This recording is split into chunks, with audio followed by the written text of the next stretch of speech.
बहुत समय पहले की बात है। हिमालय की तलहटी में बसा एक गांव था, शिवपुर।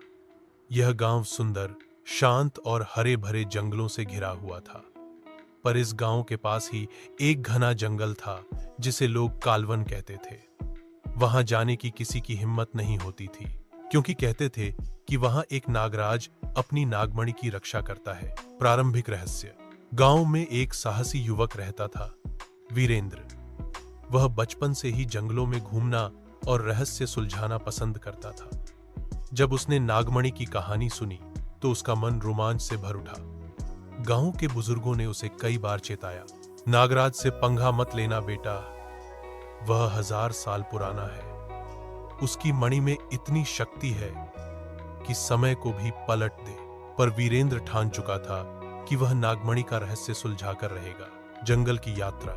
एक सुबह सूरज उगने से पहले ही वह अपने तीर, कमान और कुछ जरूरत की चीजें लेकर कालवन की ओर निकल पड़ा। जंगल में घना अंधेरा था और पेड़ इतने ऊंचे थे कि सूरज की किरणें भी नीचे नहीं पहुंच पाती थी। चलते चलते उसे एक पुरानी मूर्ति मिली, जिसके नीचे कुछ लिखा था, जो सत्य के पथ पर चले वही मणि का अधिकारी होगा। तभी अचानक एक तेज आवाज आई, कौन हो तुम? वीरेंद्र ने देखा कि एक सफेद नाग सामने खड़ा था, पर यह कोई सामान्य नाग नहीं था। उसकी आंखों में अग्नि थी और शरीर पर चांदी जैसी चमक। पहली परीक्षा, नाग ने कहा, यदि मणि चाहिए तो 3 परीक्षाएं पार करनी होंगी। पहली परीक्षा, भय से पार पाना।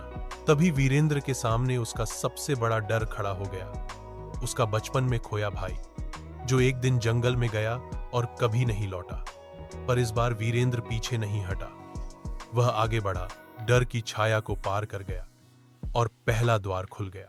दूसरी परीक्षा, लालच की परीक्षा। एक गुफा में वह पहुंचा, जहां असंख्य सोने, चांदी के खजाने रखे थे। आवाज आई, जो इन खजानों में खो गया वह मणि का हकदार नहीं बन सकता। वीरेंद्र ने आंखें बंद की, अपने परिवार, गांव और सच्चे उद्देश्य को याद किया और आगे बढ़ गया। दूसरा द्वार भी खुल गया। तीसरी और अंतिम परीक्षा, बलिदान। आखिरी परीक्षा में उसे एक वृद्ध नागिन मिली, जिसने कहा, यदि तू नागमणि चाहता है तो तुझे अपनी सबसे प्रिय चीज त्यागनी होगी। वीरेंद्र कुछ पल चुप रहा, फिर उसने अपनी तीर, कमान जमीन पर रख दी, वह चीज जो उसकी पहचान थी और जिससे वह हमेशा सुरक्षित महसूस करता था।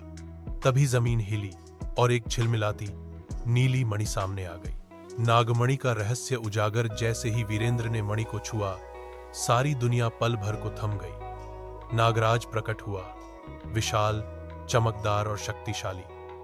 उसने कहा, वीरेंद्र, तूने 3 परीक्षाएं पार कर ली, पर मणि का स्वामी वही बन सकता है जो उसे अपने लिए नहीं, दूसरों के भले के लिए चाहता हो। अब बता, तू मणि से क्या करेगा?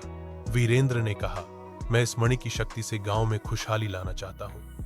खेती के लिए पानी, शिक्षा के लिए स्कूल और लोगों के लिए सुरक्षा।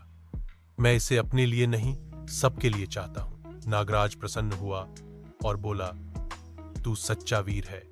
अब यह मणि तेरे हाथों में भी रहेगी और तेरे हृदय में भी। गांव में लौटना और परिवर्तन।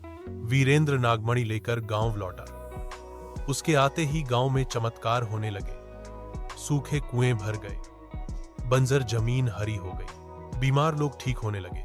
उसने मणि की शक्ति का कभी दुरुपयोग नहीं किया और एक दिन मणि अपने आप आसमान की ओर उड़ गई और